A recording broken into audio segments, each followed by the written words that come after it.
Hello guys, welcome to this webinar on how to master data sufficiency questions. And this is going to be an interesting webinar for all of those who are actually struggling with data sufficiency questions and you are facing a hard time to understand what is the best possible method to solve this question type. I'm Piyush and I'm going to be the main host in this webinar today. I'm going to be the only host. In fact, it was supposed to be conducted by me and Shakib as joint host, but sadly speaking, Shakib has contracted COVID and he's not able to take the webinar today with me. So I'll be there in the entire session with you. So feel free to go ahead and introduce yourself. I would like to know more about you guys. In the meantime, also tell me like what are the challenges that you face with data sufficiency today, what are the main issues that you face, and I'll try and take up any of the topic, any of the things that is probably not covered in the webinar, and if you talk about that, then probably I'll try to share my thoughts on that. But be rest assured, we are covering some of the most important things that people miss out on data sufficiency in this webinar today.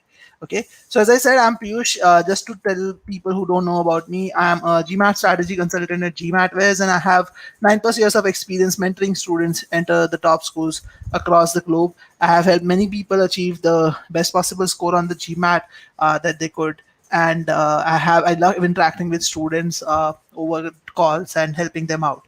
I have taken the GMAT myself with a 740 in my very first attempt with a Quant 50 and Verbal 41.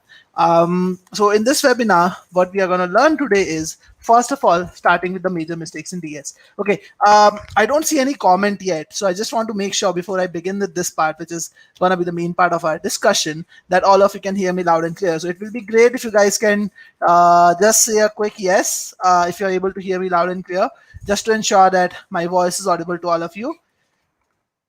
Just say a quick yes, we can hear you, something like that. So that way I'll get to know that my voice is audible to all of you. Okay. Okay, let's see if I see any responses. Okay, so Dinesh, Himani, Tariq, thank you so much for letting me know that my voice is great, clear to all of you.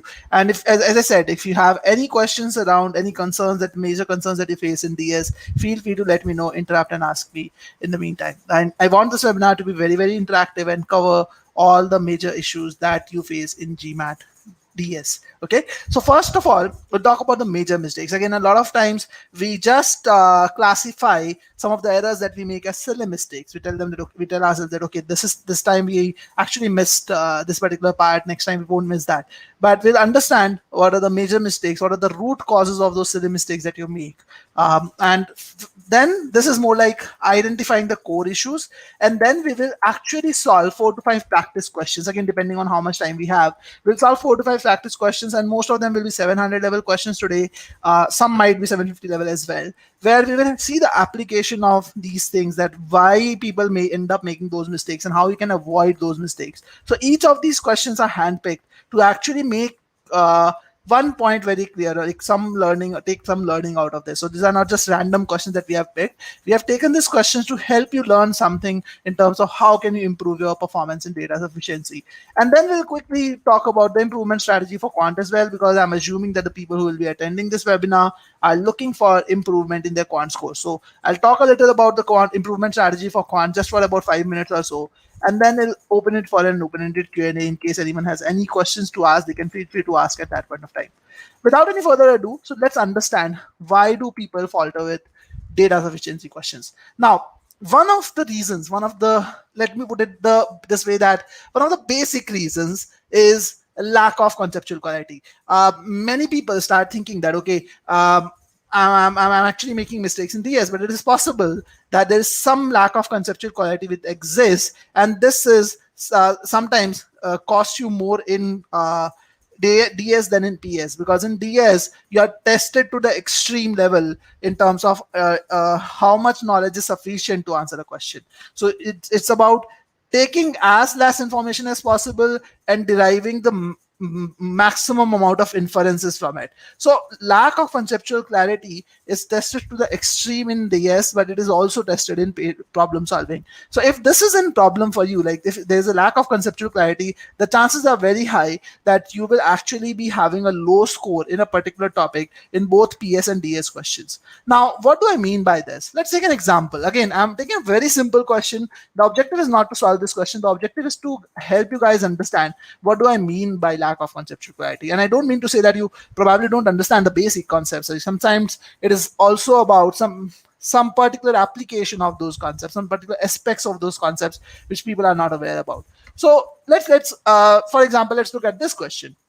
Okay, now when people like I just want you to spend 30 seconds on reading this question. Okay, so just give it 30 seconds, and then I will actually talk about this question a little, and I'll tell you what are the common mistakes people do if they have a lack of conceptual clarity in a question like this. Okay, so give it a read. I would say try it out also if you want to, but just for like 30 seconds approximately. Okay.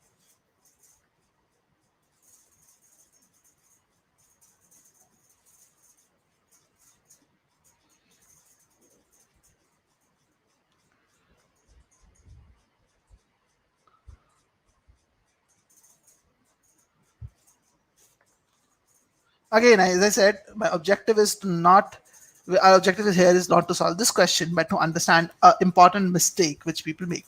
So let's look at this. So when people read this question, many a times what people do is when they read the statement, basically, okay, they will assume that the common factor of 18 and 24 is 6. Okay, this is a common mistake which a lot of people do. The moment they read common factor, their mind focuses directly on the highest common factor or the greatest common factor. They start thinking about the greatest such number. What you need to understand is that this is just one case. The statement says 2x is a common factor of 18 and 24. So 2x can be 6 or any of its factors also. So the common factors of 18 and 24 are 6, 3, 2, and 1. And you have to take into account all these numbers. Again, guys, don't worry about this. I'm not trying to find the value of x here. Okay, again, that's the question. But as I said, my objective is not to solve the question. My objective is to help you understand what kind of mistakes people make. In this question, probably if you look at 2x, the only possible value of the common factor is 6. And I understand that too, because we know x is a positive integer greater than 1. Okay, and if it is 2x, then the only integral values it can assume are 2 and 6. And if 2x is equal to 2, x becomes equal to 1, which is not the case. We know that x is greater than 1. So in this case, if you actually just think about 6, you can still get the question right. But in some other scenario, you might make a mistake. And this is a very, very common error that people make. So whenever you see and read things, like the most important thing over here is to understand that when I say a common factor, it is not necessarily always a HCF or the highest common factor. It can just be any other factor also. This is one mistake which people do. Another conceptual mistake which people do is when they say x is a factor of 6, people generally only think about 2, 3, and 6. Many a times people miss that 1 is a universal factor of all the numbers, all the integers. That is something which a lot of people mistake on. So the problems with your DS could be because of a lack of conceptual clarity. And as I said, that conceptual clarity is tested to the extreme in DS questions. But an easy way to understand whether it is related to concepts or DS is if your score is low in both PS and DS in a particular topic. Okay, in a particular topic, if a score is low in both PS and DS, it is most likely because of the conceptual clarity. That's why your score is low. So in this cases, you need to first work on your concepts and then work on the data sufficiency thing, because data sufficiency is not the thing which is stopping you. It is most likely the conceptual understanding which is actually creating an issue for you. Okay, so this is one reason why you could be struggling with DS. Now, what is another possible reason? Another possible reason which I have seen with many people is lack of thorough analysis. Many a times we do not do a thorough analysis when we are solving a question. We kind of try and jump to a conclusion too soon. Okay, and that's when people falter in data sufficiency. Now, do let me know if this is one area which is one mistake that you are doing. I would like to know from you, hear from you, how many of you feel that many a times when I get a DS question wrong, it is because of lack of thorough analysis. Just want to hear from you, guys. How many of you think this happens with you? That you get a DS question wrong because of lack of thorough analysis? Okay, I have 20 plus people watching this webinar live. So would like to see some responses from you. As I said, I want it to be interactive.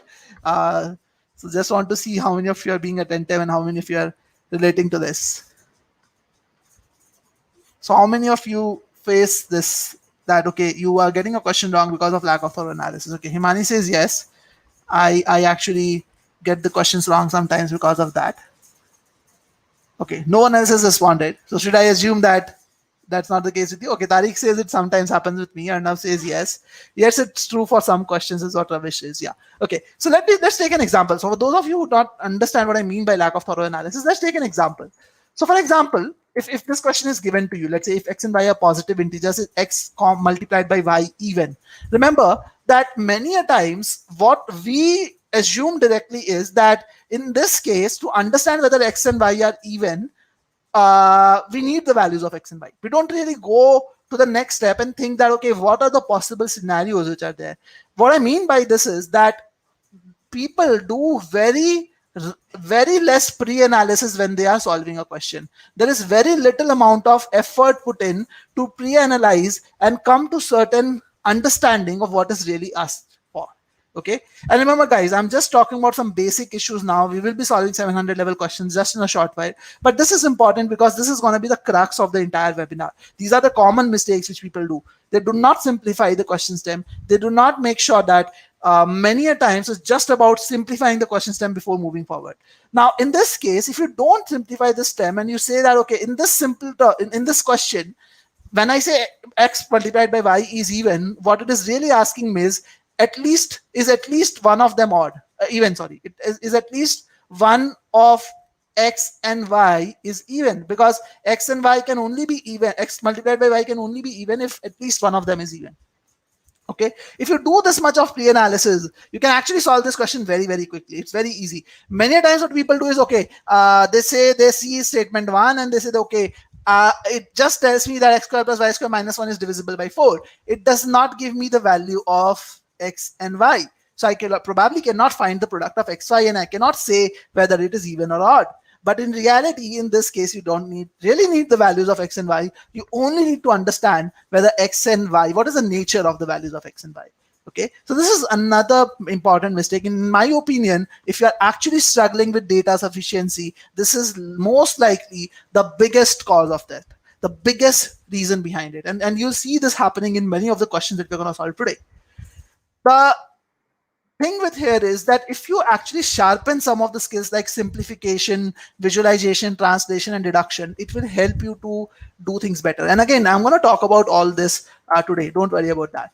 The another reason that I find many a times people struggle with DS, and this honestly happens more often when you become too comfortable with the topic. So it's possible that sometimes you are like too confident, overconfident also.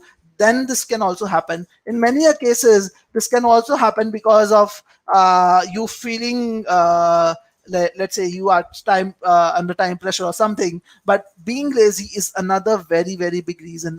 It might sound a little crazy that, okay, in a test like GMAT, how can someone be lazy? But it's very common, guys.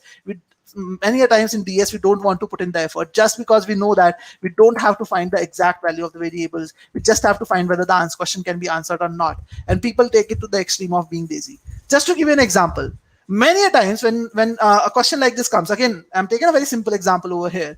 What is the value of x? Now, when I say this, when I see this question and I see that, okay, I have two equations in two variables being provided, most people go ahead and say, okay, I don't need to solve them.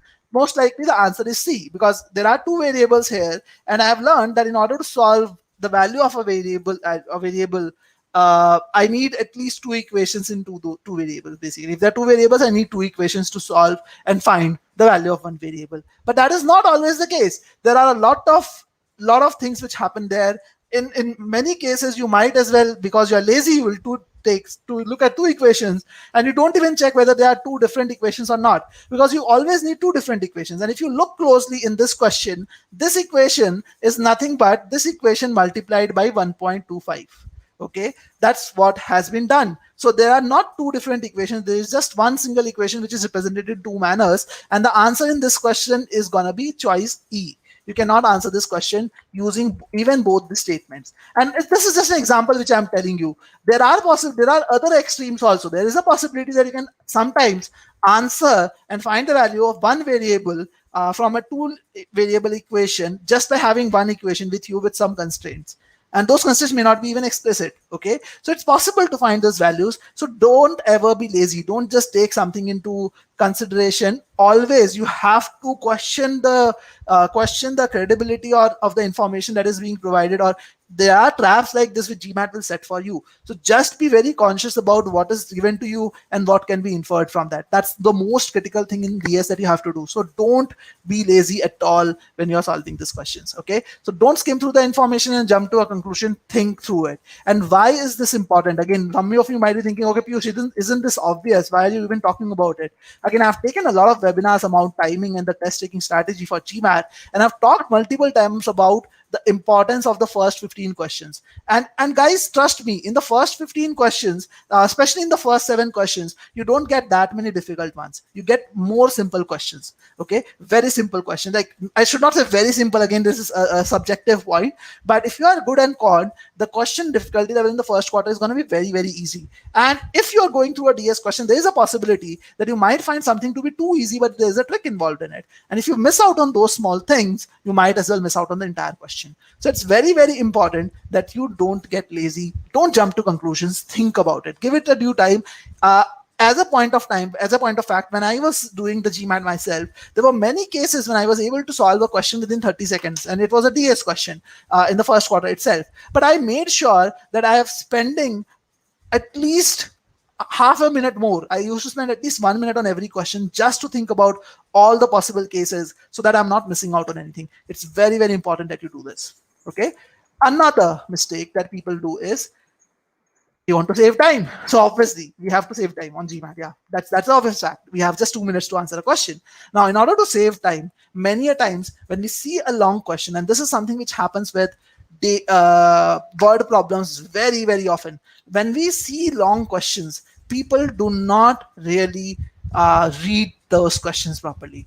They start panicking by looking at a lot of text, and they mark something and move on. Now, this might seem a little weird to you. Sometimes some people might think, okay, how is this? Does this really happen? Do people really skim through things and just mark something? Trust me, guys, this happens a lot, especially in word problems. And the biggest mistake that people do in such lengthy word problem questions is that they will read the entire piece of information once, in one step. They won't break it and read it. See, in verbal, when you have to understand the RC passage, you have to break it, read it, stop, contextualize, and move forward. The same thing you have to do in word problems. The idea should be that you should not be reading the question twice. What people do is they will read it like this. Okay, a company makes and sells two products P and Q. The cost per making of per unit of making and selling P and Q are $8 and $9.5 respectively, and selling price per unit of P and Q are 10 and 13 respectively. In 1 month, the company sold 834 units of these products. What was the total profit on this item? More than 2,000. This is how they read it. You should not do it like that. You should read it properly. You should, and in fact, you should try and visualize things. So when I read this, I would read it like this. Okay, a company makes and sells two products P and Q. So what can I infer from this? I know that in the company there are only two products. Okay, only two products. That is for sure. Okay, so that is what the sentence says. Now let's read forward. Let's understand what is the next sentence. The cost per unit of making and selling. Okay, so this is most likely cost price. So okay, I'll try to write like this in form of a table. That's what I like to do. $8 for P and $9.5 for Q. Okay, let's read further. And the selling prices. Okay, so I'm talking about the selling prices of P and Q. So let me write it as SP is $10 and $13 respectively. See how I'm visualizing the information as I'm writing it, as I'm reading it. So make sure that you always do that. Now, this might sound simple to you guys, but this is a very common mistake which people do in word problems. The more lengthier it gets, people read through it, in one go, and when you read through it in one go, you end up missing out on one or two important things. And when you miss out on those one or two important things, that's when you start having issues in the, like, let's say in the later part overall. Like, you have to come back to the sentence, like word problem. Sometimes it will you take extra time, or you'll get it wrong. So please make sure that you're not trying to over optimize the time being taken. Now, how to improve, and the purpose of this passage is to basically help you understand like how to improve these problems. Now, in order to improve, what you have to do is you have to first make sure that you focus on concepts and bridge your conceptual gaps. As I said, that's the first thing. That's why I talked about it at the very beginning. If you have conceptual gaps, just working on DS is not going to help. You have to first focus on your conceptual understanding. Once that is taken care of, you have to then learn the right process to solve. It is very, very important that you learn the right method to solve every question. See, in quant, there are multiple methods which are there. There could be lengthier methods, there could be smaller methods, but you have to learn the most effective methods of solving each question. So whenever you're taking up a concept or a topic, for example, if you're taking up prime numbers or coordinate geometry, you have to learn how to solve each and every question type. What is the best method to do that? And if you're a GMAT based student, you will have concept booster lessons with video solutions of every question, detailing out the best methods for you along with the traps. So make sure that you review those solutions. That will help you to improve your understanding. And after that, you don't need to worry about timing. Again, this is a very important fact, guys. Many people think that, okay, Piyush, this is absurd. I have to solve a question in 2 minutes. Now, trust me, guys, you cannot solve a question in 2 minutes just by thinking about solving it in 2 minutes, or thinking about time is not going to help you. If you know the right method, you will automatically be able to solve the question in 2 minutes. And it's not like every question you have to solve in 2 minutes. Like, in some questions will take 3 minutes also, because in some questions you might do it in 1 minute. So that is something you have to adjust for. So don't worry about the timing. If you know the right method, time is something which automatically happens. Okay, so we will solve 4 to 5 questions today to bring across all these points which we talked about. So here's the first question for you guys, and I'm giving you a couple of minutes to maybe 2.5 minutes also to solve this question. But please don't respond with your answers in the chat as of now. Only when I tell you to respond with the answers in the chat, then only go ahead and post your answers in the chat. Okay, right now you just have to solve this question. So you have 2 minutes with you to solve this question. I'm gonna be muted for this 2 minutes, and I'm maximizing the screen so that you can focus on the question itself. All the best. Your time starts now, and don't post your responses in the chat. Thank you so much.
So Anubhav is saying the question is not visible. I guess the question is visible to all of you guys.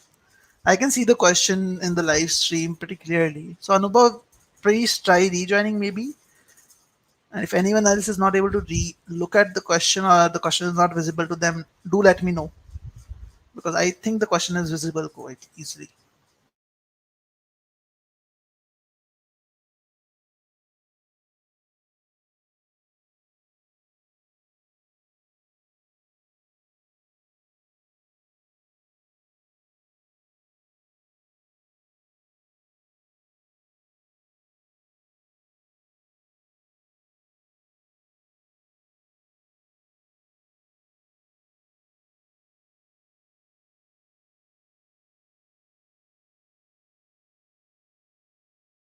Okay, guys, I guess 2 minutes are already over for this question. So you guys can go ahead and, if you have solved the question, please feel free to share your responses in the chat here. I'm still giving 30 seconds for people to solve, the people who have not solved it. So please feel free to share the right answer per your thought process in the chat.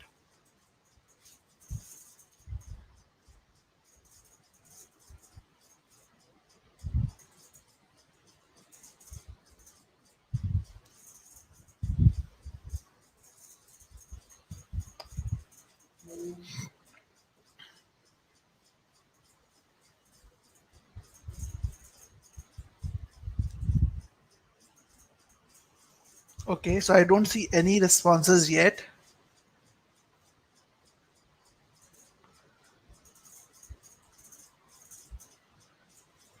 I guess people are still solving it. So let me give you 1 more minute to solve then. Okay. So you have 1 more minute to solve this question.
Okay, guys, any one of you who has solved this question can feel free to share the answer according to them in the chat here.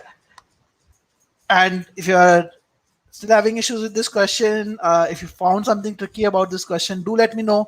What did you find tricky about this question over here? Would like to see your responses.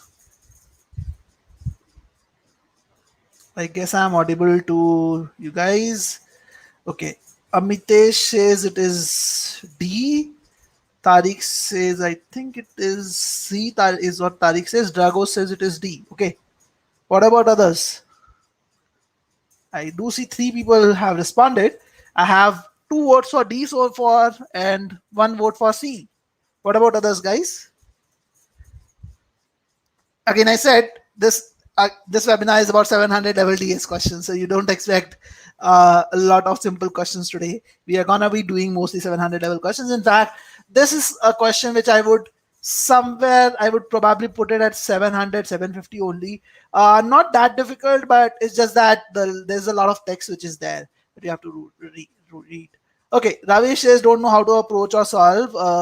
So he's going for A. Okay, is I'm assuming that's a guess, Ravi over here, Ravish over here by you. Okay. I don't see any other responses, so I'm not sure if other people have solved it or still solving it. No worries. In the interest of time, I've already given about 4 or 5 minutes or more than that to solve. In the interest of time, let's go ahead and solve this question. And as I said, I will be solving the question in front of you. I'll be telling you how to solve it. And you should not be focusing just on this particular question and how I'm solving this particular question. You should be focusing more on the overall approach that I'm following by solving the question. Okay, you need to see exactly how I'm reading it, how I'm inferring from the information that is being provided, because that is what is gonna go a long way in helping you understand what is the best method to solve these questions. So King is asking what makes this is a 700 level question. It's the accuracy in this question, to be honest. I'll tell you what makes it a 700 level question. There's a lot of information which is there. There are a lot of cases that need to be considered. And people mess up when they're taking cases, especially under a time pressure environment. They start feeling pressurized. They don't draw the right inferences as they read. And that's when they get it wrong. In fact, till now, none of you have gotten it right confidently. Let me put it that way. Okay. So this is something which, again, not just this session, there are multiple sessions that we conduct, and this is one thing which is very, very common. So let's again solve this question, read this question properly. In a certain team, the workforce planning sheet for each day is given a 8-digit unique document number. Okay, so some sheet is given a 8-digit unique document number every day. Okay, every single day. Let's read further. The first 6 digits of the document number. Okay, so we are talking about this 8-digit document number. So let me try, and the information is about first 6 digits. So let me try to create a 8-digit number like this. Okay, the first 6 digits of this document number is the date of preparation of the planning sheet in DDMMYY format. Okay, so first 6 digits are in the DDMMYY format. For example, a document prepared on 3rd of July 2010 will have its first 6 digits as 0603, which is the date. Okay, the date, 02, which is the month, and 10, which is the year. Okay, so I understand this part. Okay, so 6 digits we get to know about. All right, let's read further. The 7th digit of the document number is the units digit of 9 times the sum of first and third digit. Okay, so the 7th digit. Okay, so the 7th digit is nothing but the units digit of 9 times first and third digit sum. Okay, so this is the information which is provided to me. So in a way, the 7th digit is derived from the first and the third digit by adding it and multiplying that sum with 9, and then the units digit is placed in the 7th digit. Good. Let's read further. The 8th digit of the document number is the units digit of the 11 times the sum of the second and fourth digit. Okay, so this is units digit of 11 times the sum of the second and fourth digit. Again, guys, I'm trying to explain it to you as I'm solving it, so I'm taking a little more time, but when I'm reading it myself and I'm inferring this, it doesn't take that much time. Now, one inference that I will draw right at this place is, see, when I know that 11 is multiplied by something, okay, any number you take, whichever number you think about 53, you want to take any number that you want to take, you can take that number. Okay, the units digit of this is always gonna be the units digit of this base number itself. It is, if you multiply 53 by 11, it will give you 583. If you multiply 797 by 11, you will get 1067. Okay, which is again ending in 7, which is, this number is also ending in 3. So this is one inference that I can draw, that in simple terms what it is saying is that the 8th digit is the units digit of the sum of the second and fourth digit. Okay, this is the inference that I will draw, and I want you guys to draw these inferences as you are reading. This is very, very critical. Again, I'm getting few more answers. Dinesh says C, Dhvanit says C, Akshay says D. None of you have gotten it right till now. Okay, so that's something which I can say, but don't worry about it, don't get sad about it either. It is more important to understand how to solve this. Okay, so let's read further. So till now I'm able to distinguish and identify that 8 this is units digit of the sum of second and fourth digit. This 11 times is not playing any role at all. Okay, let's read further. If a document number is in the form of ABCD1381, okay, so they're talking about a particular document number, ABCD1381, where ABCD are non-negative single-digit numbers. Now, what are non-negative single-digit numbers? Very important, guys. Understand this. When I say non-negative single-digit numbers, it means that ABCD can be 0, 1, 2, etc. It can be 0 also. You have to take that into account. Okay, so that is what is known to me. In which month and on what day of that month the document was prepared. Okay, so in which month and what day of the month? So basically this question is asking me to find the value of A, B, C and D. I have to find the values of A, B, C and D based on this particular number which is provided. Now, very important, guys, and let me ask this question to you. How many of you stopped at this point and directly moved to statement 1 and statement 2 after this? You guys read this and directly moved to statement 1 and statement 2 without trying to infer anything other than that from this value of 81. How many of you did that? How many of you jumped directly to statement 1 and statement 2 without trying to draw anything from this 81 number which is over here? How many of you did that? Let me see some responses from you. Please say a quick yes, no. I just want all of you to tell me what you did. How many of you went ahead with the basically first and the second statement right after reading this without doing anything with 81? If you did that, say a yes. If you did not, if you actually drew some inferences, say a no. Okay, Ravish says I did that, but I realized my mistake and now doing that. Good, Ravish. I'm really happy that you are and you have understood why that is an issue. Ankita says I have done that. Neriberg says I have done that. Amitesh says I have also went ahead. So you guys can see for yourself. Most of us don't do that pre-analysis, and that's exactly the thing which I was talking about earlier. That a lot of us don't do that analysis. Happy to know, Dragos, that you did not do it. You did some analysis. That's really good, guys. I want you to focus on this. Is the single biggest mistake that people do in DS. They do not do pre-analysis with the question stem, and they move to the statements really soon. Now, why do people do it? It's not like they intentionally want to get a bad score. It's not that. Generally, people do it because they want to save time. They think that, okay, why should I analyze the question stem? I have to jump to statements and see what is happening there. But one thing, guys, you must understand is that when you are doing that pre-analysis, it actually ends up saving time for you, because then you know exactly what you're looking for. So it's not just getting you to a high accuracy, it also helps you get a better timing for the question, because you know exactly what you're looking at. So whatever additional information is not helping you, discard that information right away. You only look for the relevant pieces of information. So you spend a lot less time in analyzing the options, basically the statements rather. So Dinesh says B is enough. Sadly, that also is not the right answer, Dinesh. Okay, and I'll tell you very quickly why that is the case. But let's stay with us and understand what is the pre-analysis supposed to be done. So what I know from this is this document was created in probably 13, a year ending in 13, could be 2013, could be 1913, but doesn't matter. I'm more concerned about ABCD. That is the thing. Now let's look at 8 and 1, and let's look at them one by one. Okay, let's look at 8 first. What I know about the 7th digit is this is 9 times the sum of first and the third digit. Okay, so this is 9 times the sum of A and C. Okay, now think about it. The units digit of 9 times the sum of A and C is 8. Now, can you tell me what is the units digit of A and C in this case? Which number multiplied by 9 ends in 8? Can you guys tell me that? Which number multiplied by 9 gets me 8 as the units digit?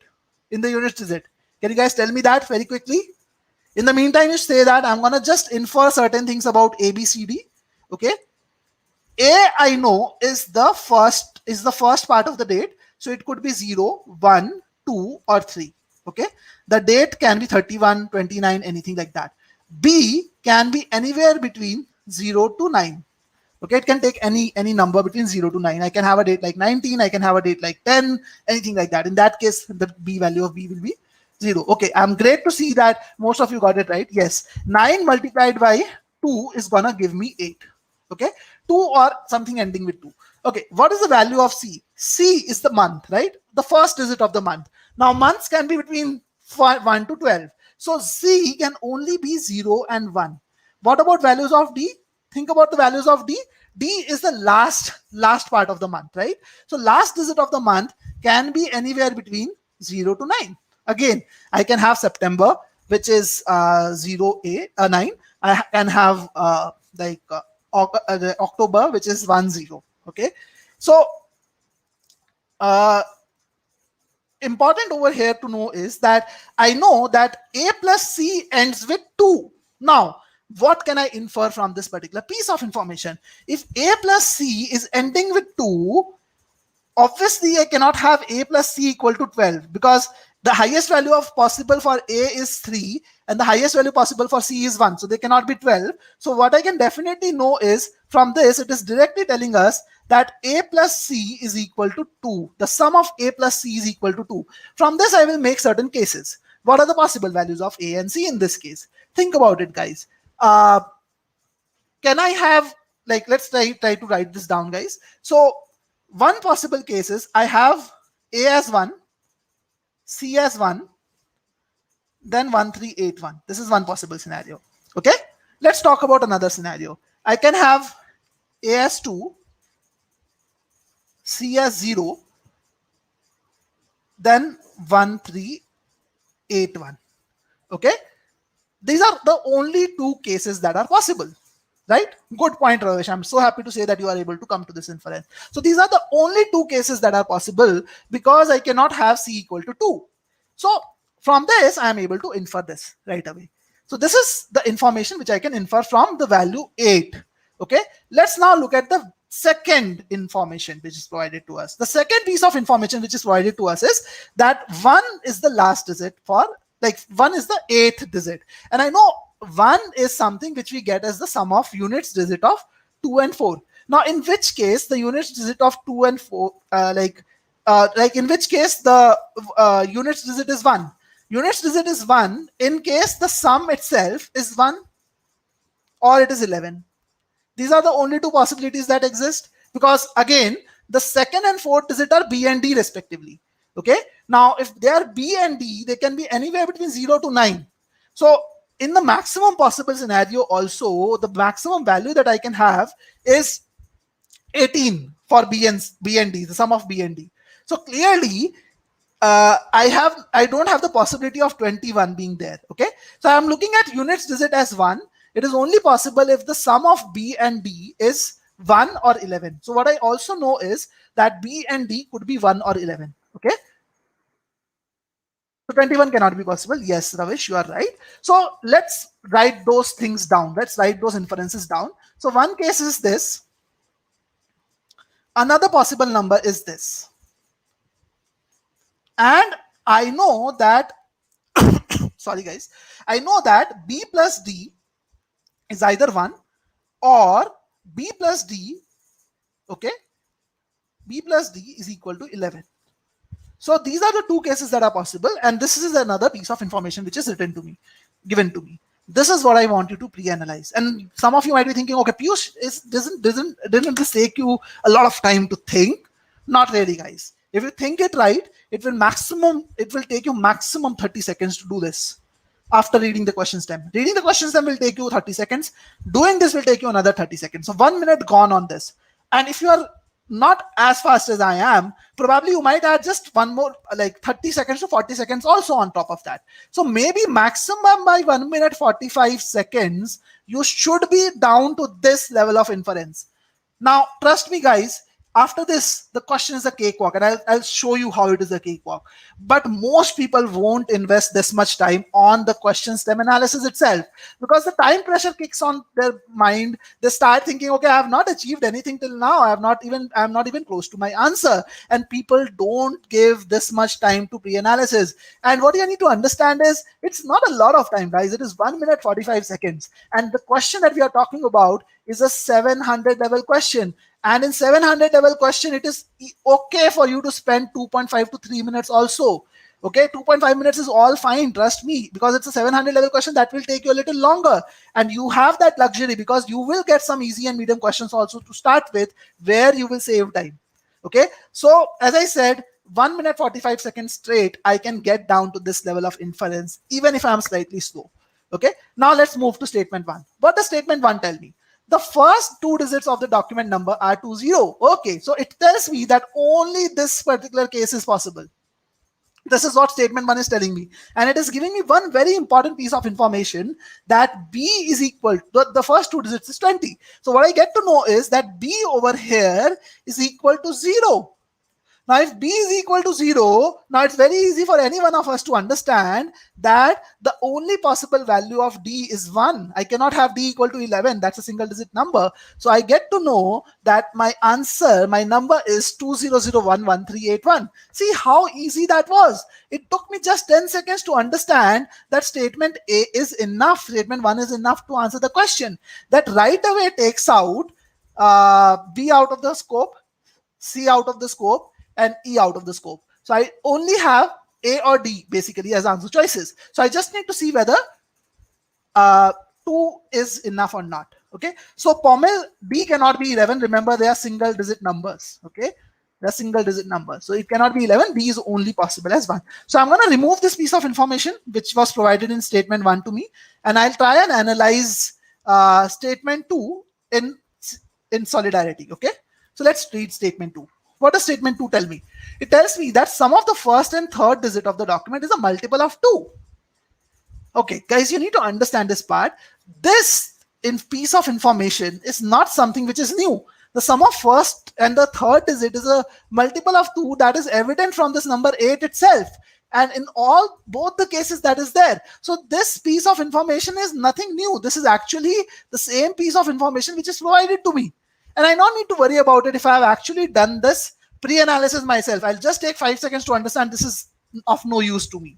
So what I need to focus on is, it only tells me that the second digit is 0. Now, if it tells me just that the second digit is 0, I can place 0 in both the cases.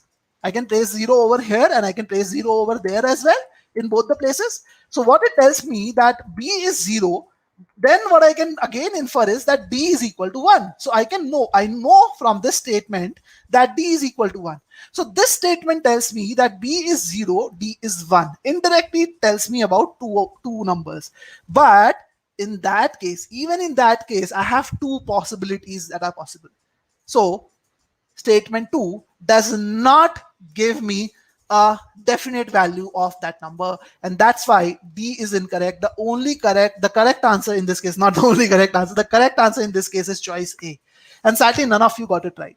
And if you guys saw, it took me just 15 to 20 seconds or maybe maximum 30 seconds more to analyze the question, the statements. So the time taken by me was 2 minutes 15 seconds, which is much less than 2 minutes 30 seconds, which is good enough for this question. Even if you take 2.5 minutes and get this question right, that's good enough. But if you saw clearly, I tried to explain it in as detail as possible. If you saw that how I inferred, how I wrote things down, you would have understood that how easy it is to solve the question if you do the pre-analysis. So guys, let me know. I would like to see and hear from you. Were you able to see the importance of pre-analysis from this question? Did you find that pre-analysis really helped in solving the question?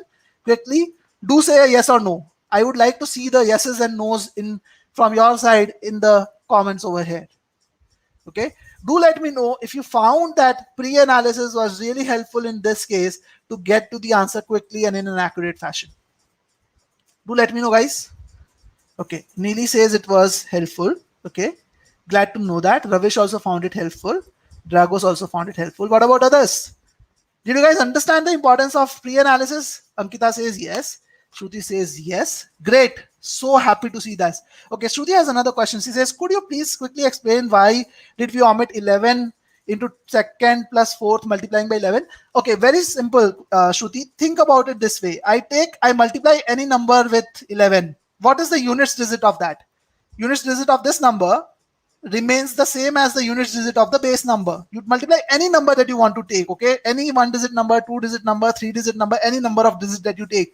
When you multiply something with 11, the units digit does not change. And I'm focused on the units digit of 11 times the sum. I'm not just focused on 11 times the sum. I'm focused on units digit. This part is something which is important.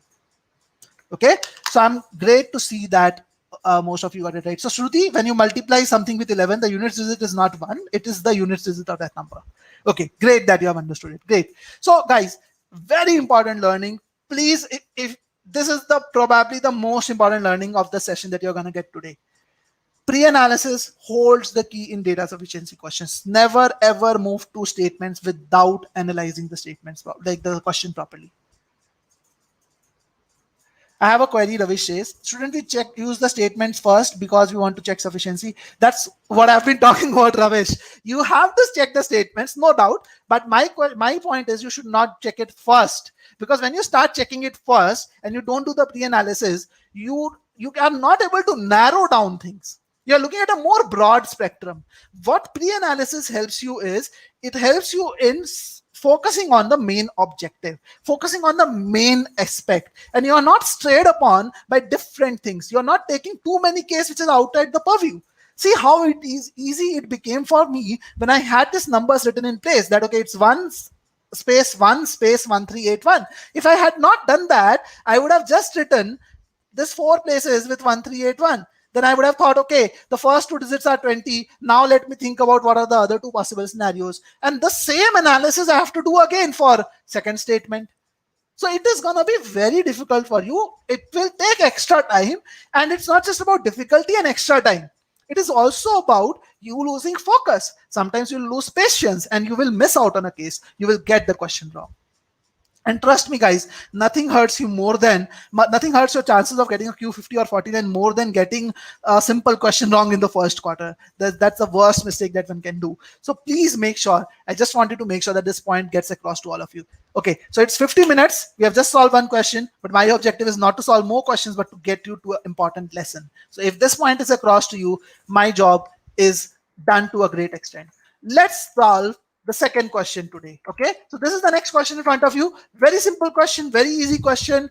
You have maybe a couple of minutes to solve this, and then I'm going to come back again and solve this question for you. So I'm going to be muted for a couple of minutes. You won't hear me. If you guys are watching this recording, you can skip forward by 2 minutes, or I would rather say to solve this question and then only move forward. But if you want to see the solution right away, you can skip forward by 2 minutes. But to those who are attending it live, you have 2 minutes to solve this question, and then we will start solving it.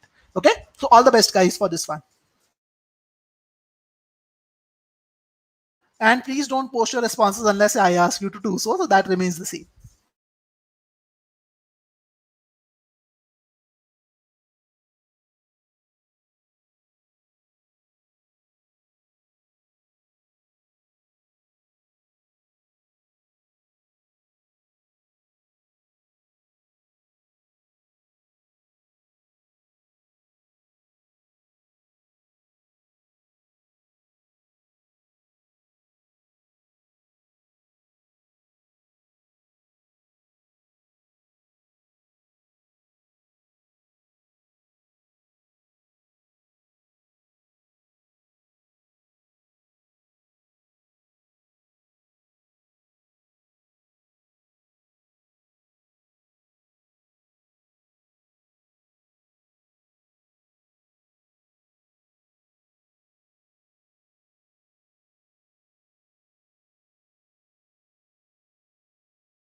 Okay, guys. So a couple of minutes are over. I guess gave you 2.5 minutes or something more than that.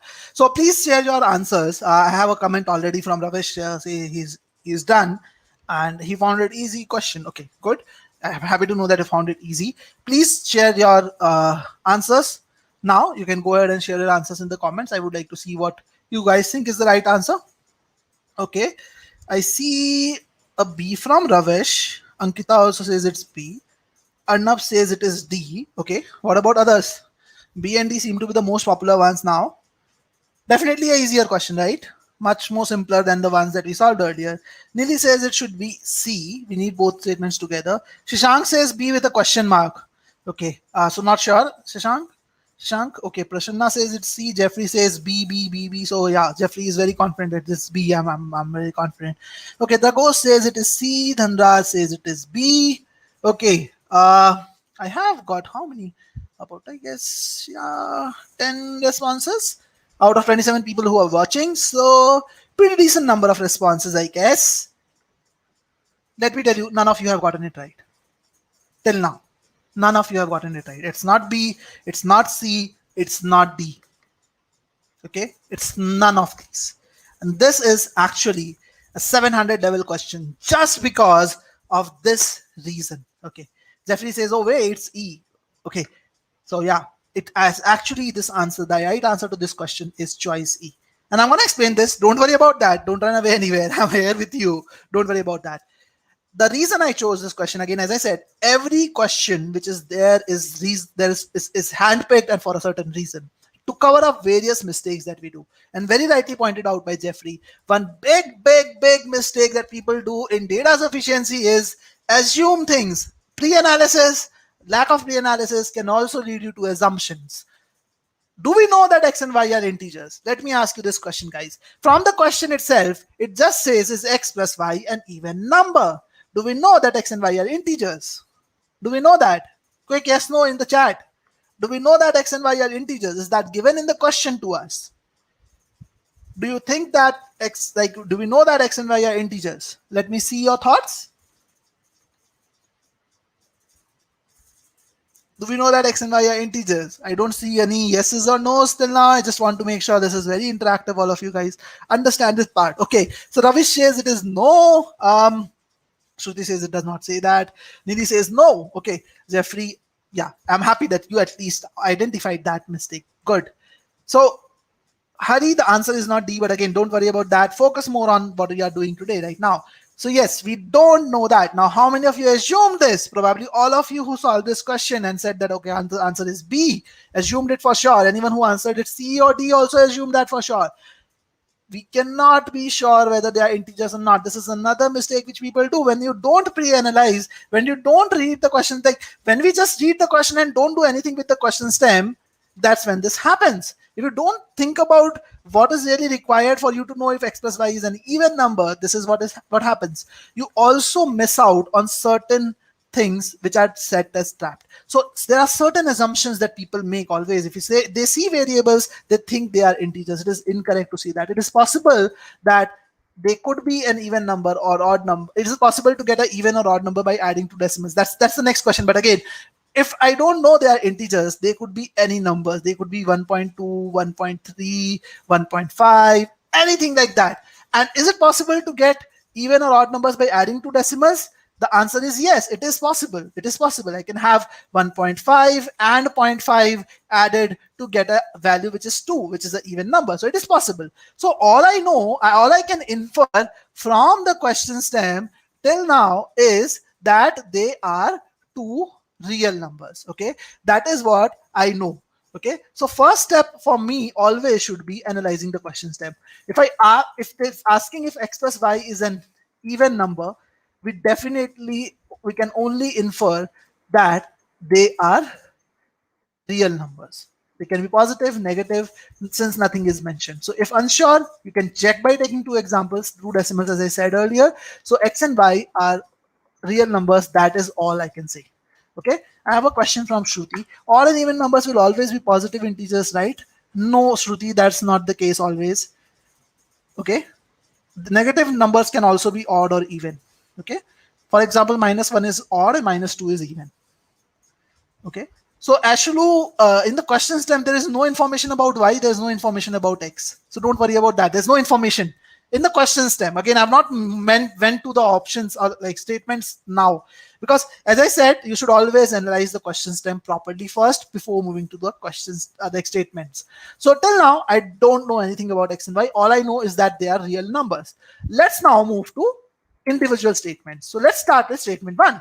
Now, I know 5x plus 4 is an odd number. Now, many of you might just ignore this and say that, okay, I don't know the value of y. I can only find the value of x from this, and I need to find the value of y also, or the nature of y, to understand whether x plus y is even or not. So it's fine. If you want to ignore this statement just by these line of reasoning, it is okay to do that. I'm fully in support of you. You can do this. And if needed, if you feel that B is not sufficient, the statement 2 is not sufficient, then you can come back to statement 1 and analyze it, because in any case analyzing it is going to take you some time. Okay, so you can come back to it again if you have to actually use both the statements together and then analyze it. That's fine. But for the sake of our discussion, I'm anyway analyzing the statement right away. But in reality, I will probably not analyze it right away. I know that y is not given. I know have no clue about y, so I cannot find the nature of x plus y as of now, because in order to find the nature of x plus y, we need to have the understanding of the nature of y as well. But let's see and still analyze this particular part. So this is already I talked about. So we can discard this question and move along. But for learning purpose, let's see this. 5x plus 4 is odd. What does that mean? 5x plus something which is even is odd. That is what I can understand from it. Now, if 5 plus x is plus something even is odd, what I definitely know is 5x is even minus odd. And what is even minus odd? It is an odd number. So from this, I know that 5 into x is odd. Now, what can be inferred from this, guys? Can you guys tell me what can be inferred from this about x? What can I infer about x from this information that 5x is odd? Can you guys tell me here? I'll just wait for a few responses from you. I just want to hear what can be inferred from this, that 5x is odd. What can be inferred from this? Just give me a second. I'll just have a glass of water.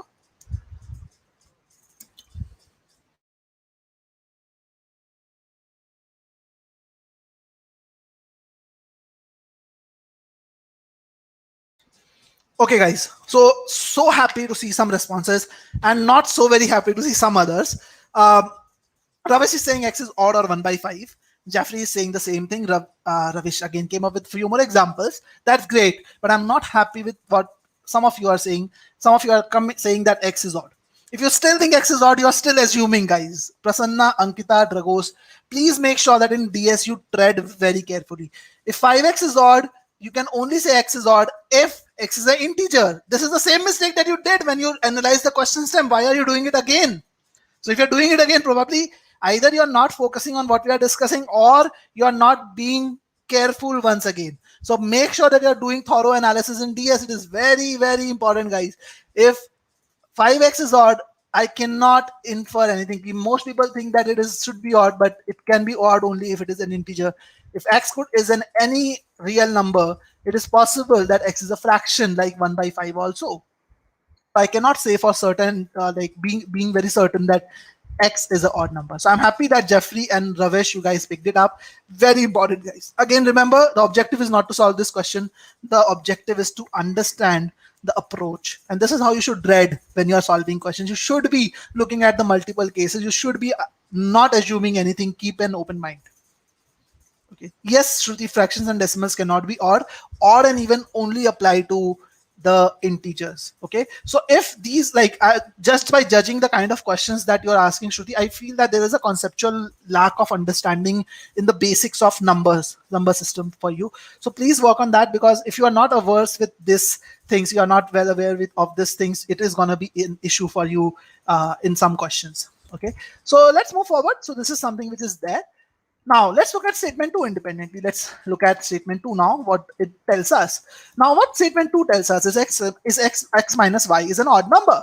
Now, when I know that x minus y is an odd number, they can be integers or fractions. That is another thing which is known to me. If both of them are integers, one must be even, one must be odd. That is for sure. For example, I can have one even number like 8, and an odd number, like 5y is 5, 8 minus 5 is 3, which is odd. In that case, obviously x plus y is also going to be odd, because again, this is a very common thing that whatever is the nature of x minus y is the nature of x plus y as well. If x minus y is odd, x plus y will also be odd. But if both are integers, then only this will happen.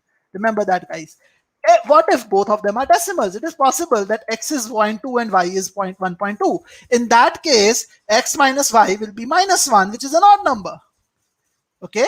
But if you check the sum of x plus y, x and y, which is 0.2 plus 1.2, that is 1.4. That is neither even nor odd. So it is possible for us to have a case like this, where I can have the sum of x plus y as a decimal number or an odd number. So still I'm not getting a concrete answer to this question. Okay. So Ravish says I did x minus y plus 2y is equal to odd. So again, Ravish, you again guess that 2y is an even number. If you're doing that, you don't know that. Okay, you got my point. Okay, so you just tried adding something with a odd number, and you assume that the result will also be odd. What if that number is also a decimal? If that is a decimal, then the result will not be an odd number. But if that is a even number, then the answer can be odd. You got my point.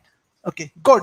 I got that you did it earlier when you tried solving it yourself, so that's fine. Like, thanks for sharing your line of reasoning, but you understood that this is again resultant of the fact that we need to check. We need to not assume that these are integers. All right, guys. So let's move forward. So we have analyzed the statements to get individually. We know that B is also not possible because 2 alone is not sufficient. So now we need to analyze both of them together.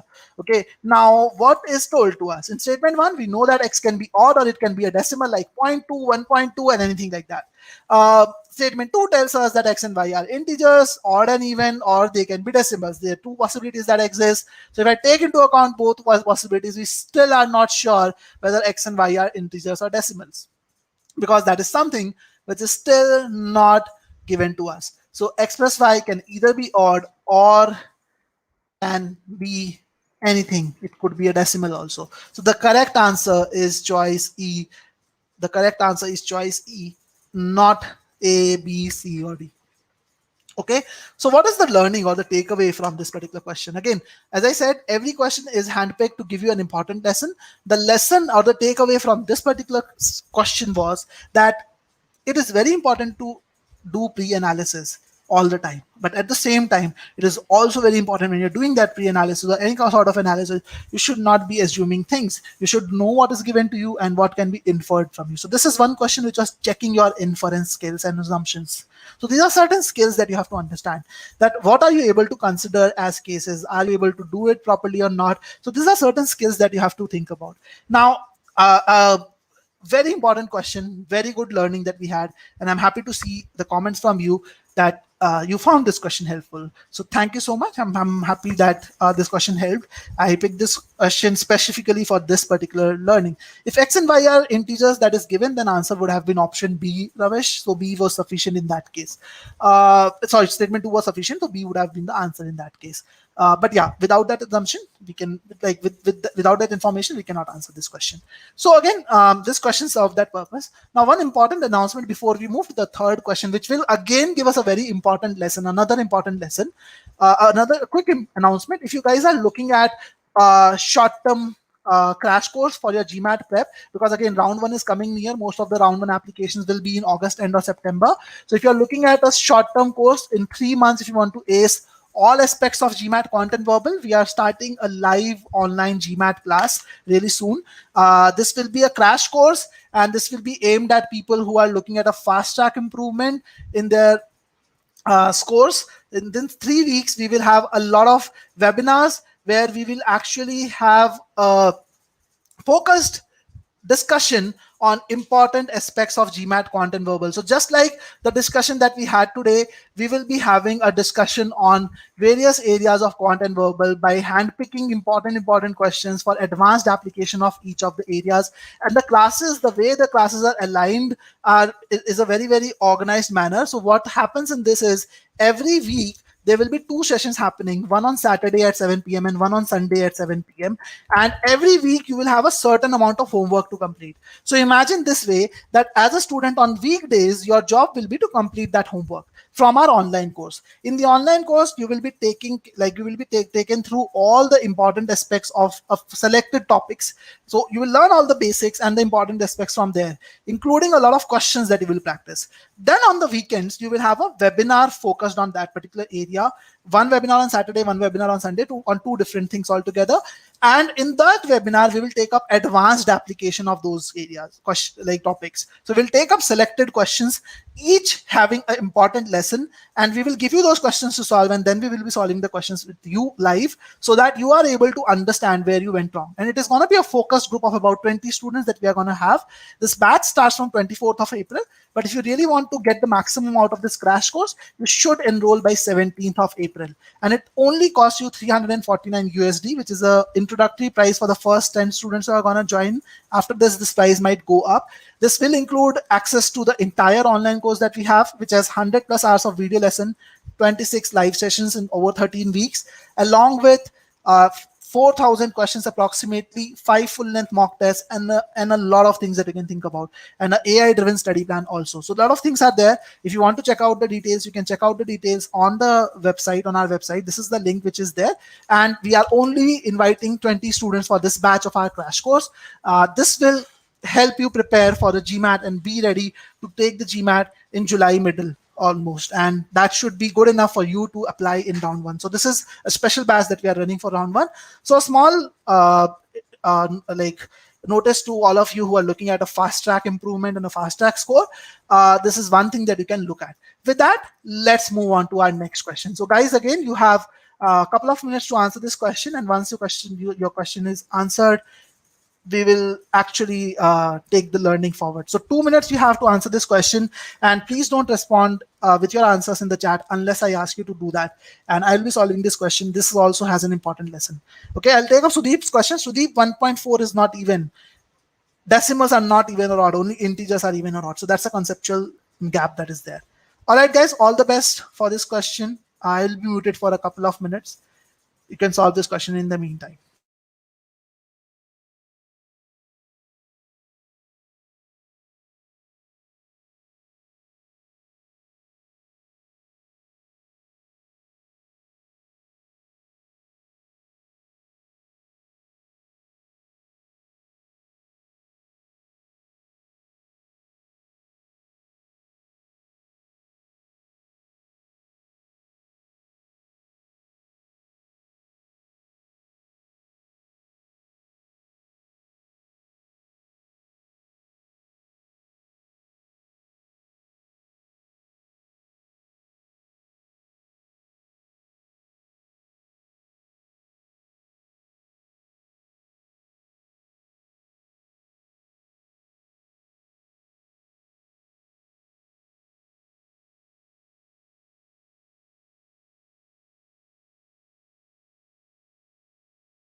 Okay, guys. So I have given about 3 minutes, I guess, already. So you can post your responses now if you have solved this question.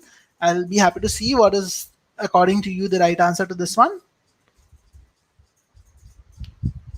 Okay, let's see some responses. Okay, I don't see anything yet. Okay, Jeffrey says should be C. What about others? Neely says it should be B. Okay, C and B is what I have till now. What about others? Shruti says it should be B. Ashiru says it should be C. Okay, four responses till now. I have 27 people here. 3 minutes was, I think, a decent enough time for this question. Still wait for a few more responses.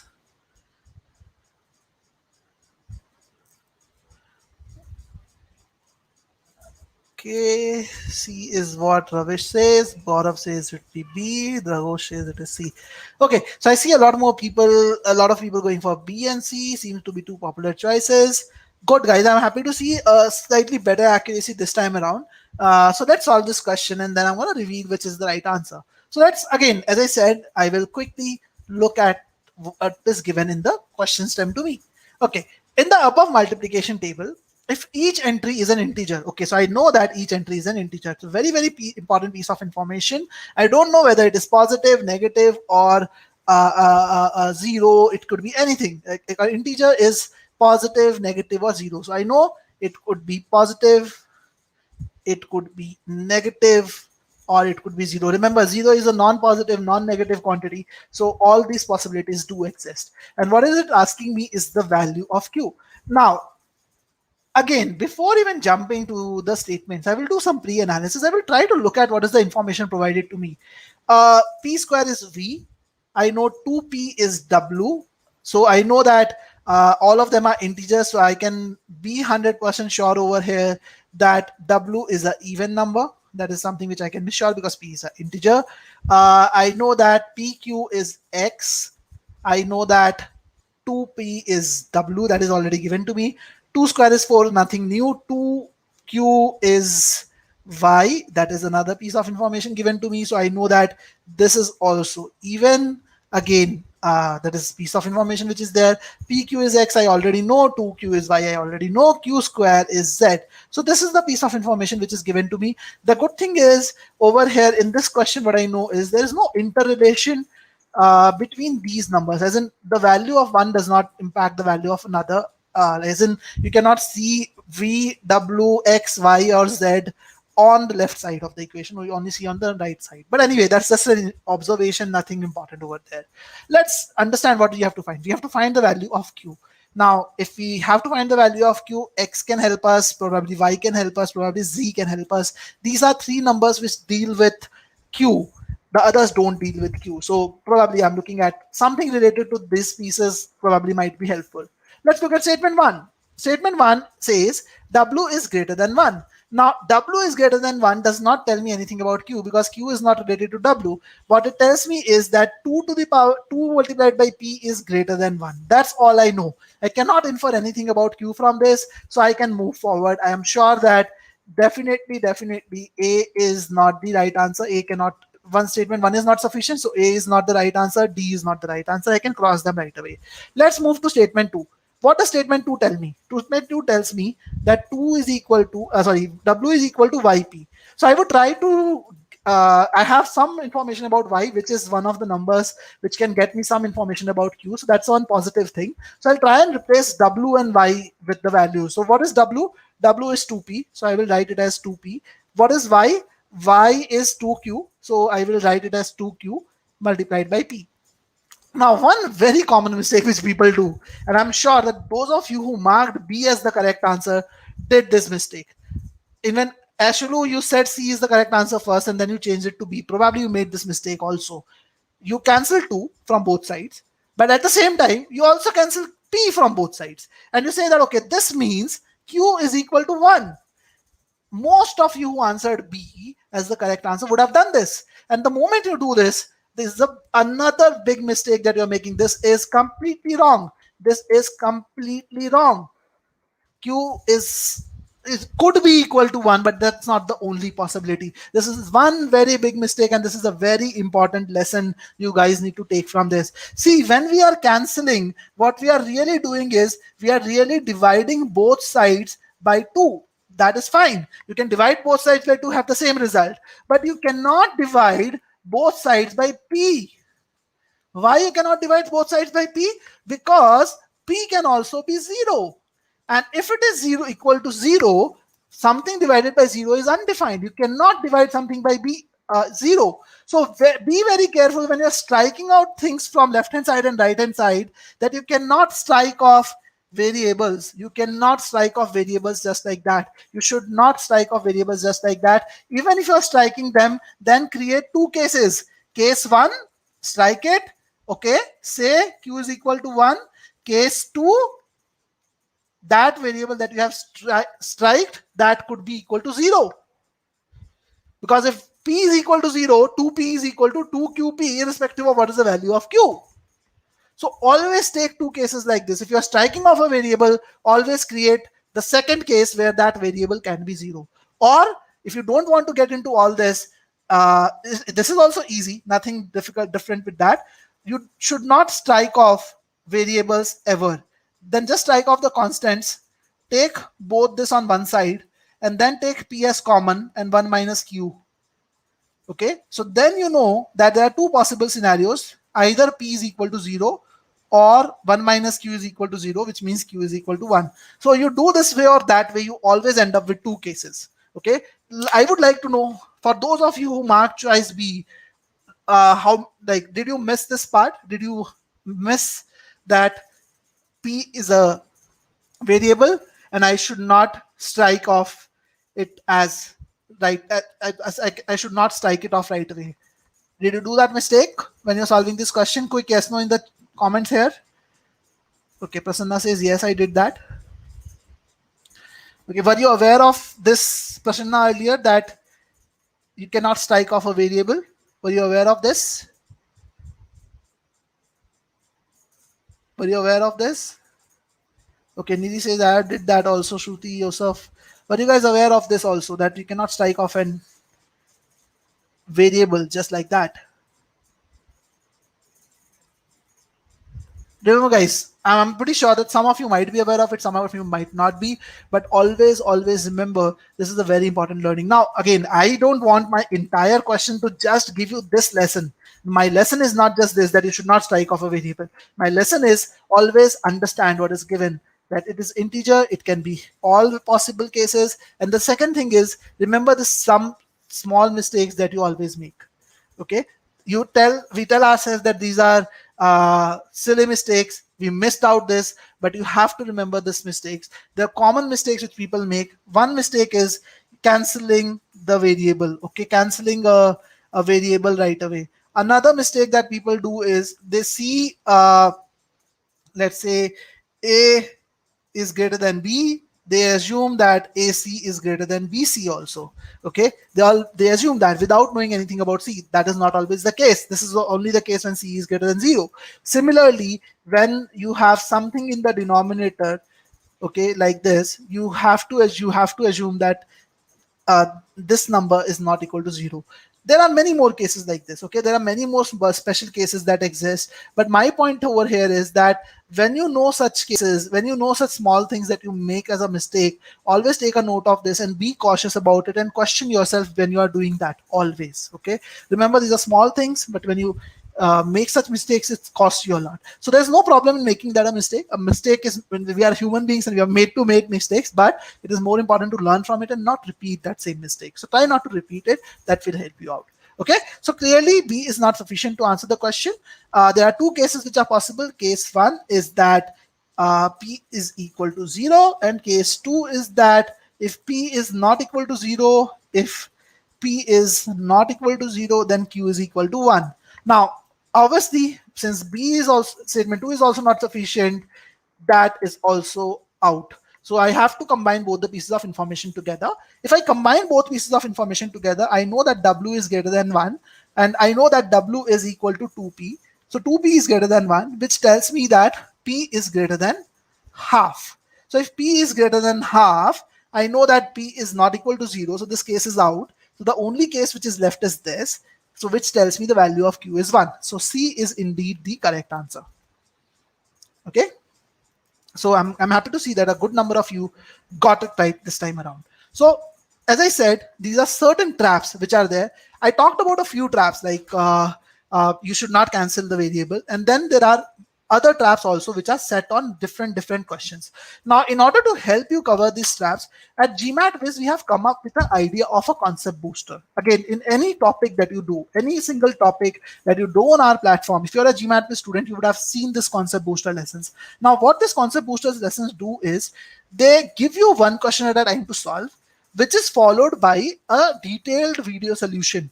In Quant, you have a detailed video solution for every question that is there. Okay, what happens in this solution is we also not we don't just tell you what is the right method to solve the question.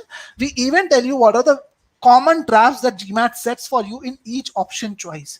So that way, what happens is when you're analyzing the solution, you're able to come up with those understandings in your gaps, understand those traps better, and that helps you to improve further.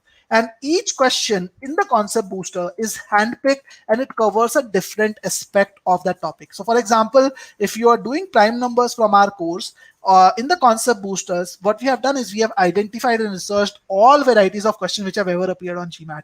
So if there were, let's say, 300 questions that we saw on GMAT official guides, mocks, and all of that, we tried to categorize them into error categories. And we identified that, okay, there are 10 error categories or buckets in which they fall. So in the concept booster, you will have at least one question from each error category so that you know what is the right method to solve it and what are the traps that you should avoid.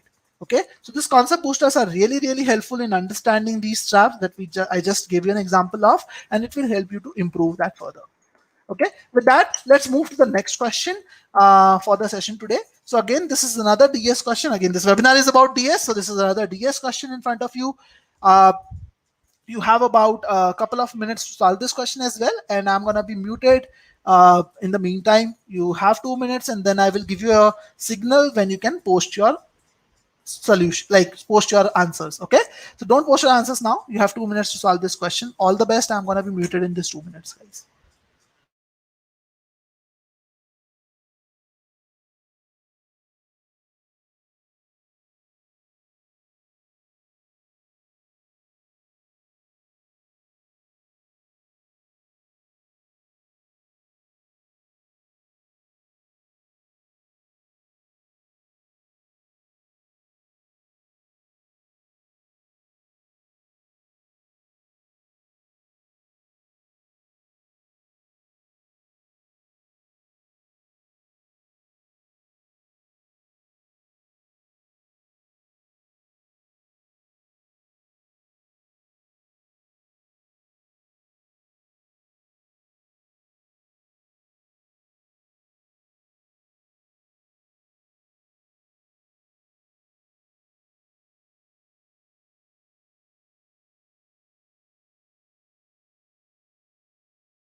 Okay, guys, so 2 minutes are over. You can start posting your responses now in the chat here. the comments here. We would like to see what do you think is the right answer in this case. Let's see some responses from you. Okay, still waiting to see some responses.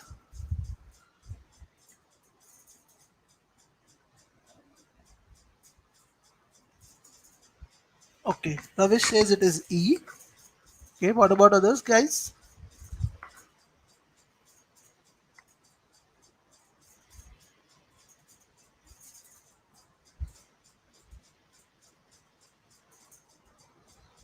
What about others? Just see one person answering this question right now till now. What about others, guys? Okay, Gaurav says it is B. Okay, happy to hear that, Gaurav. What about others?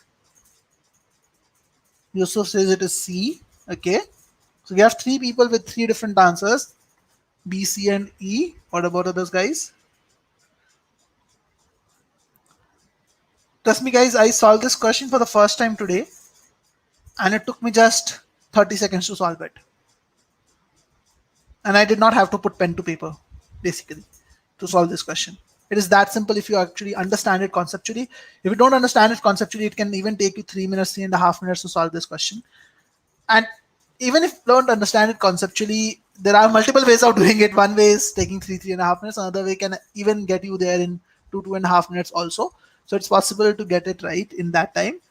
But we'll talk about that. So Dhanraj says it is B, Ankita says it is B. Great, guys. So indeed B is the correct answer, but let's still solve this question in the interest of time. So let's move forward. So let's read the question first.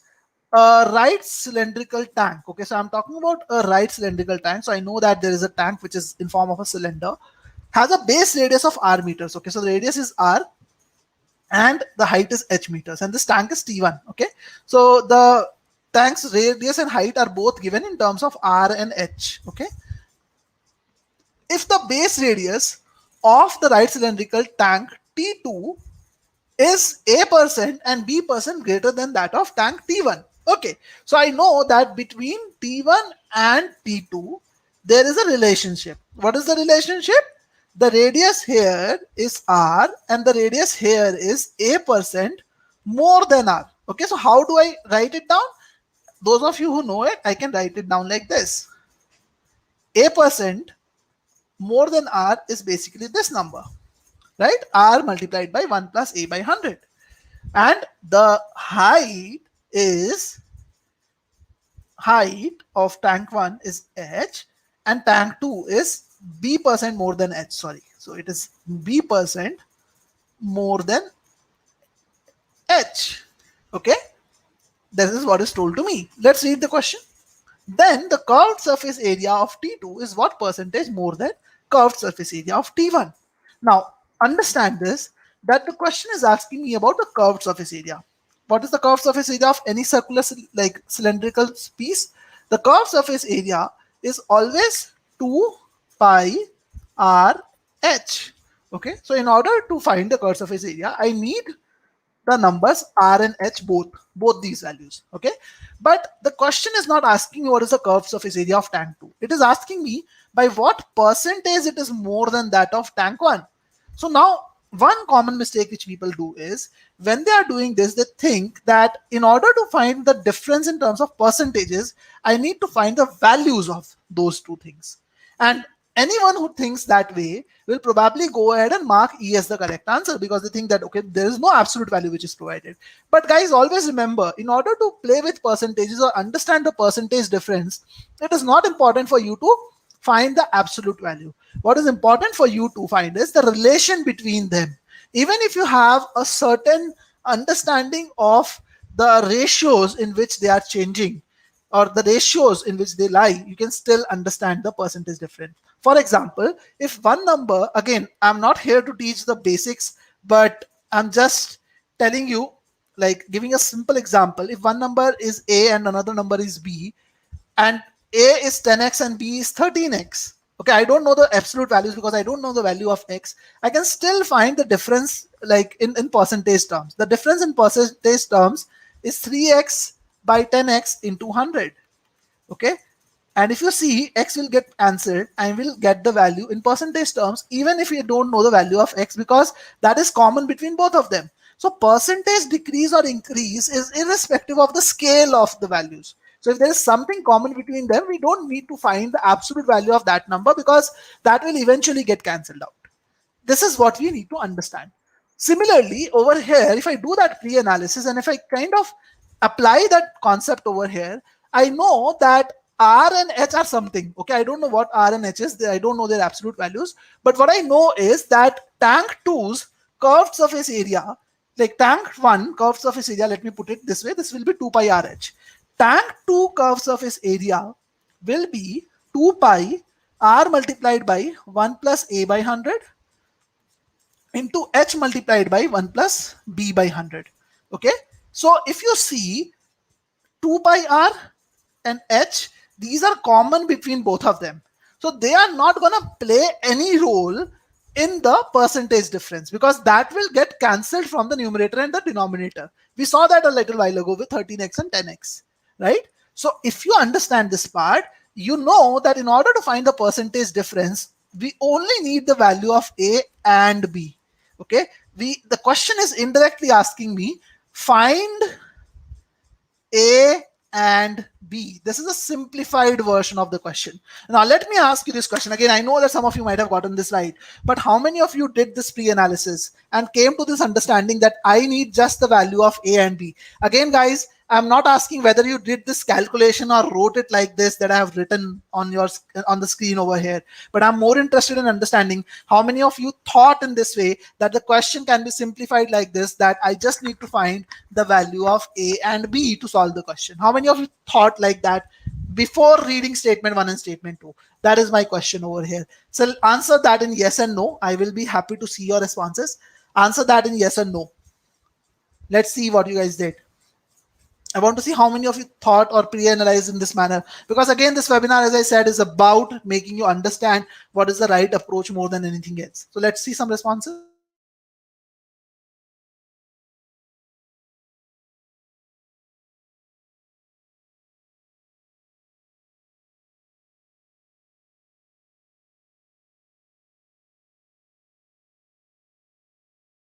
Okay, Ravish says I did not do it. So again, Ravish, that could be one reason why you did not get this question right. Nili says I also did not do it. What about others? Anyone who has done this also? So remember, guys, this re-analysis, you might think, okay, it takes time, but if you have done this now, you will not need even 10 seconds to answer the question after that, because statement 1 is not providing you any information about A and B. So statement 1 is definitely not sufficient. Statement 2, on the other hand, is providing you values of A and B on a platter, and that's what you need. So answer is that statement 2 is enough, which is choice B. So if you do this pre-analysis, there's nothing else to do actually. So if you see in data sufficiency, many a times solving the question is only about doing that pre-analysis properly. If you do that pre-analysis properly, that's the entire job. That's all that you have to do. Okay, so make sure that you're doing this pre-analysis, and this is one concept that you probably learned, and that's why I said I did not even need 30 seconds to solve this question. It was that easy for me. So if you know such things, if you know the special properties, if you are keeping an open mind, again, even if you have solved the question in a lengthier fashion, if you have written all things down and you have solved it, even then, if you keep an open mind while reviewing the solution properly, focus on the important lessons from the solutions, and if you have solutions which actually focus on those important lessons, that will help you to solve the next questions much faster. So when you are solving questions, don't just try and memorize the solution. Try to rationalize with the solution. Try to ask questions with the solution. Try to understand why it is happening in a certain manner, and that will help you in getting a better learning out of it and help you in other questions as well. Okay, so I guess this question helped you guys to get a pretty good picture in terms of how you should approach data sufficiency. So the 4 questions were all handpicked with a simple objective to make sure that you guys understand how data sufficiency should be tackled. Just my bad, guys, I skipped some slides. So let's go to the next part, where now I'll talk about how should you improve this basically. So Ravish, this pre-analysis approach, is always there in all the GMAT Viz questions. We always do this pre-analysis. So if you are a GMAT Viz student, you can get this on our course. If you're not, then you can probably enroll and see this. Otherwise, like I'm not sure whether you'll consistently get this pre-analysis elsewhere, but you definitely need to think about this. Okay, so King says the thought is always there to do a pre-analysis on the question stem, but uh, more often than reach a dead end. So King, again, it's like you have to do pre-analysis, but it's not like you have to overdo anything. You have to see, in some cases there is nothing to analyze. For example, if it is the question is x greater than 0, what can I analyze there? I cannot analyze there anything, right? All I know is nothing about x is known to me, nothing about y is known to me. Sorry, no, y is not there actually. So nothing about x is known to me. It can be an integer, non-integer, anything. So in some cases, there's nothing to pre-analyze. Okay, so trust me, if you are doing pre-analysis properly, you will always get to the answer faster, and that is the biggest thing that is important in data sufficiency. Okay, if you're reaching a dead end, probably you're not learning pre-analysis properly. You need to understand that better. It is never a dead end. It always gives you the right answers. It is about simplifying the question stem in simple terms.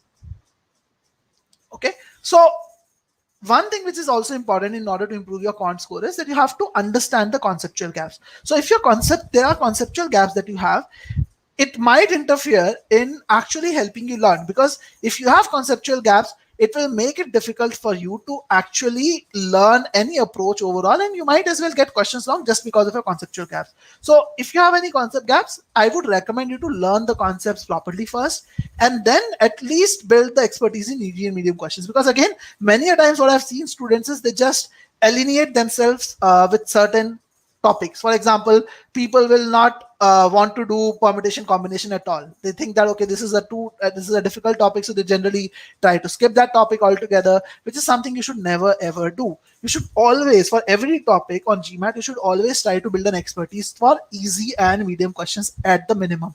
Because if a question comes in the first 15 and you don't know anything about it, even if it is an easy question, you'll get it wrong. And for getting a high score in quant, it is very important that you have a very high accuracy in the first 15 questions.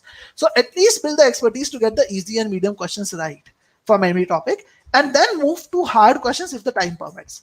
Okay. Now, in order to identify the conceptual gaps, you can actually, if you're a GMAT student, you'll have access to detailed analytics on our platform. For example, you can see over here what are the top areas to improve in number properties. You can select algebra and see what are the top areas to improve over here. And there's a lot of information that we capture using AI about your performance. So you can understand what are the top areas right away from the dashboard itself. You can even dig deeper if you want. Check out the overall score in different difficulty levels. And in any topic where your score is less than 60% in 500 or 600 level questions, that's where you definitely have the concept gaps. Now, after you have worked on your concept gaps, you also need to work on your skill gaps. Now, there are certain skills that we talked about today. First, for example, was simplification or pre-analysis. Then there was another skill that we talked about today, which was considering all cases when you are solving questions. Okay, there are multiple skills that are to be tested. You need to identify the skills. It can be identified easily on the GMAT dashboard if you're a GMAT student. But if you're not a GMAT student, you need to maintain an error log to see exactly what are the mistakes that you are making in terms of the skills very regularly, and then work on these mistakes by taking 10 to 15 questions which are relevant of relevant difficulty level per quiz, and analyze the solution to identify better methods, understand the skills, improve those skills in real time. So this will help you build a pretty good understanding of the skills and help you improve your skills altogether. Okay, so this is an iterative process that will help. Again, in the GMAT dashboard, you will see the skills. For example, over here in this case, you can see the student is not considering cases properly. Okay, you can see the score of utilized constraint and all of that. So this skills will help you understand why are you struggling, which areas are you struggling, and then you can focus your effort over there more. Okay, so in simple terms, the step one to improve your quant score should be to first work on areas where you have concept gaps, where your concept gaps lie, and get 100% accuracy in easy and medium questions. Then learn the right methodology to solve topic where you're spending excess time or your skill gaps are there. Try to group topics into brackets. If your score is less than 70, probably you're struggling with both concepts and application. If your score is greater than 70, you just need to build the right application skill. So practice sectional tests to improve your timing across difficulty levels. And remember, no silly mistakes. Mistakes are silly mistakes. You have to deep dive to identify the root cause. Okay, so that's about it from today's webinar. If I'm opening it formally to the open-ended Q&A session, if you have any questions now about your prep, you can ask me now. I'm also sharing a link to check out our free trial. If you want to check out some of the things that I talked about today in the course, you can actually check it out over here. Okay, and please feel free to ask me any questions that you might have. I'm also available on Piyush at the gmatviz.com later on if you want to discuss with me on an email or something. You can also connect with me on WhatsApp on this number which is provided to you. And in case you don't want to discuss over here and you want to discuss, connect with me over a call to discuss, you can always schedule a call with me using this link also. I have provided that link also in the chat. I'm open to taking any questions that you might have over here now. So please feel free to ask me any questions that you might have. I'm more than happy to take them up.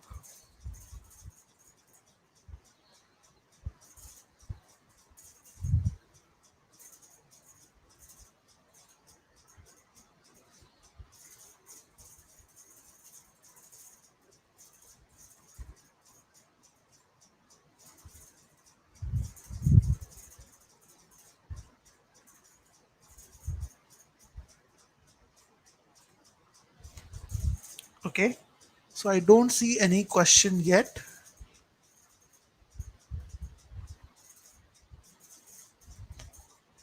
I hope this webinar was helpful to you. In case you found it helpful, do let me know and do give it a thumbs up so that the other people it can reach other people also and they can also benefit from this. Okay.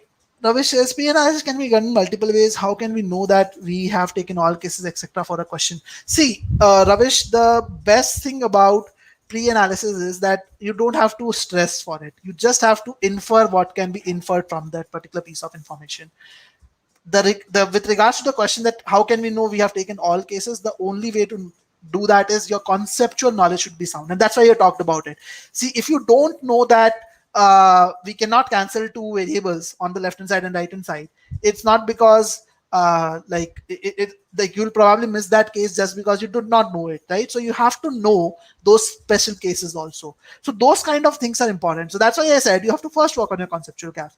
If you work on that conceptual gap, considering cases is much easier.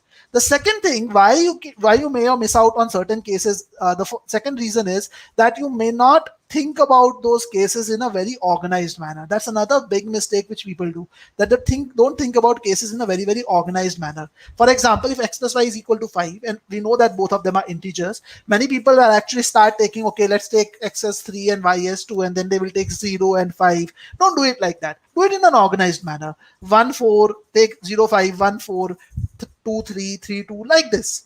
I'm just giving a simple example, but always take cases in an organized manner. That is very important. If you do that, you will not miss out on it. Okay, Dinesh says, I love your session always. Another great session. Thank you so much, Dinesh. It is music to my ears. I make sure that I put in as much effort as possible in the webinars. I hope others are also finding it helpful. I'm glad to know that you found it helpful. So do give this webinar a thumbs up so that more and more people can benefit from this. Okay, what would be the strategy for hard questions? See, Anubhav, for hard questions, right, the strategy is multifold.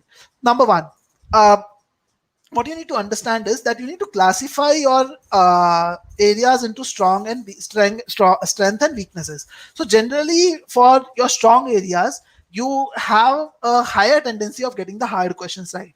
So basically, for those areas, your timing will also be slightly lower overall in terms of like the hard questions. For example, for your easy like weak areas, you might as well have to devote 3.5 minutes for hard questions also. But for the strong areas, your hard questions should be solved within 2 minutes. You will be able to do that. So for hard questions, again, there is nothing different about the approach. You have to approach it in the same way. In fact, if you like, the importance of pre-analysis and all of that becomes much more important. So the questions that we solved today were all hard questions. Like none of them were easy or medium. So for pre-analysis and all these approaches become very, very important for your hard questions. So please focus on the right approach, learn the right approach, and then practice a good number of questions so that you're able to apply that and get a strong understanding of it. Okay. Ankita, happy to know that you found it helpful. Again, Ravish, thank you so much. I'm glad to know that you found the webinar insightful. Okay. So Anubhav, if your accuracy in hard questions is around 50%, first see what is the consistency that you are getting in terms of your accuracy across topics. Okay, if your accuracy is consistently low in a certain type of topics for the hard questions, then you have to work on those areas first. Okay, specifically on those areas first. So that is the much more focused approach. And if it is overall 50% for all topics, it is not consistent and something like that, then you have to specifically focus on the approach part. Then it's most likely with the approach, nothing else. Okay, so make sure that you are always thinking about the like identification of the core issue. Is it related to specific topics or overall? If it is overall, then it's about the approach. And we talked about some of the gaps today, pre-analysis and all, but those related to DS. There are multiple issues which people do.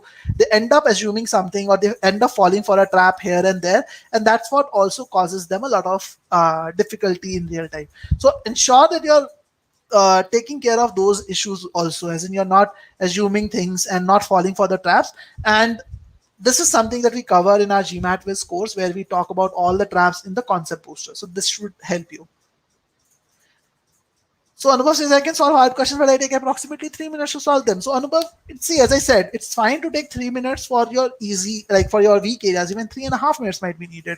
But on your strong areas, you should be able to do it in 2.5 minutes. So it's important that you check out your approach. What is the approach that you're following, and also understand that your average time for a hard question will be 2.5 minutes at least.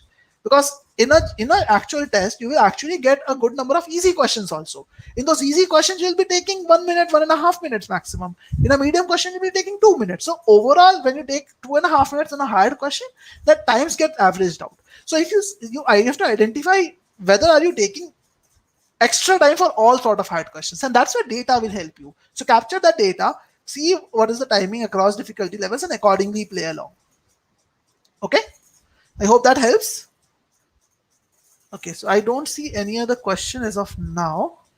So guys, it was great interacting with you. Again, in case you want to interact with me on a call directly, you can actually schedule a call with me using this link.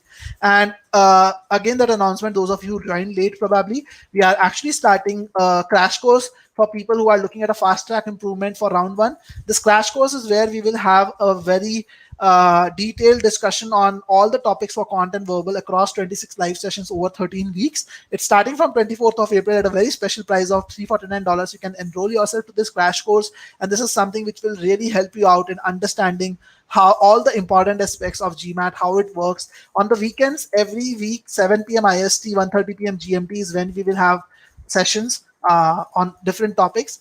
Weekdays, you just have to work on the concepts from the online course, and then on the weekends, you attend the classes to get to the advanced level of learning. The added on benefit is, since you are tied to a certain schedule, you will be forced to complete those areas from the online course. So this is something which will help you a lot. Okay, so Anubhav, the number of hard questions that you get actually depends on how you're performing on the test. So if you're performing well in the first and the second quarter, you'll most likely end up getting about, I would say, 15 to 16 hard questions pretty easily. Okay, so it actually depends on how you're performing, because GMAT is a completely adaptive test. You cannot really generalize it like that. It completely depends on your performance.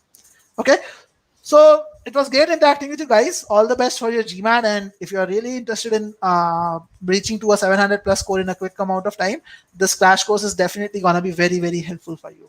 So all the best for your GMAT prep. It was great interacting with you guys. Thank you so much.